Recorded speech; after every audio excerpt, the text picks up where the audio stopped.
BTS, the most popular K-pop group on planet Earth, took a break from their adoring fans and in arenas around the world to address the White House press corps on Tuesday, the last day of AAPI Heritage Month, also Mental Health Awareness Month.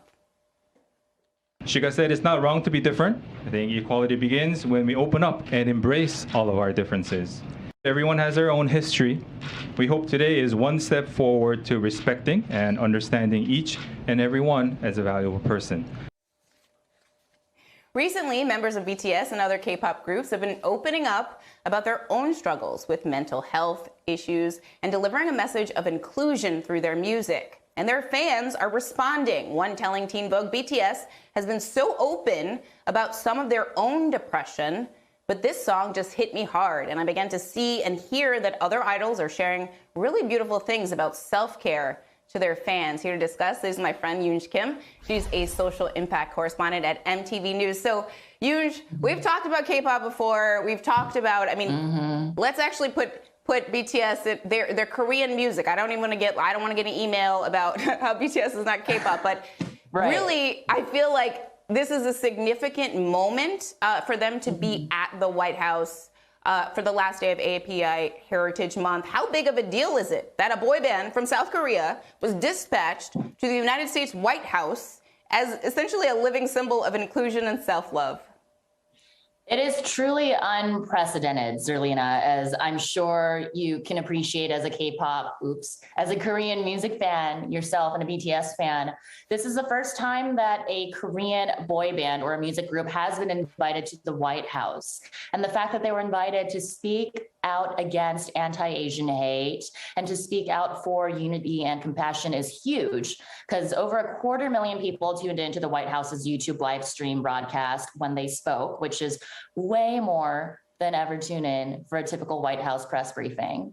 And BTS has an international audience. So they're not just speaking to Americans watching this or their fans in Korea, family in Korea, but their fans all over the world. And it's especially unprecedented in the sense that Korean music groups and K-pop groups in general do not make political statements of any sort. They're infamous or famous, however you want to look at it, for not being activists. The entertainment conglomerates in Korea that basically manage these groups have made it a major policy to stay out of things like this. But over the past couple of years, it's been changing very slowly. And the event yesterday at the White House with BTS going to possibly the largest democratic platform in the world and speaking out, excuse me, for Asian Americans, for solidarity was frankly historic. It's never happened before, and it's actually a continuation of President Biden's support for the AAPI community after attacks against Asian Americans increased hundreds-fold after the coronavirus rhetoric of 2020. And so President Biden signed a bill, the anti-COVID hate crimes bill in 2021, and this is a continuation of his support for the community. One of the things that you taught me is a little bit of the history here. So there is a history which relates to Hallyu and the Korean wave. I mean, can you talk about the history and why pop culture specifically became a huge export for the country of South Korea? Because it was not by accident, and that's what you taught me.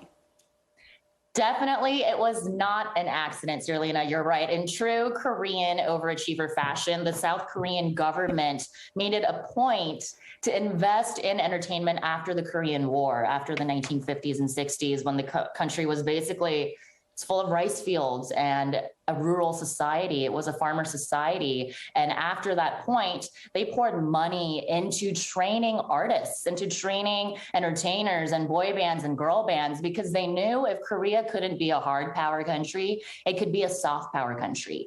And they did that by harnessing the power of culture, of music to touch hearts across the world. And they've obviously succeeded. It's, BTS is quite possibly the largest music group on the planet right now in terms of fans and sales. And the Korean government's or the Korean entertainment industry itself is one of the biggest industries in the country, bringing in tourism. And it's basically an ambassador program for the country. It worked on me because I'm going. Yeah. I'm learning Korean. I told you this. Yeah. And we're going to go to a dance class. I'm so for excited sure. about that. Yoon Kim, thank you so much for being here, and it was great to see you. Thank you so much. Please stay safe.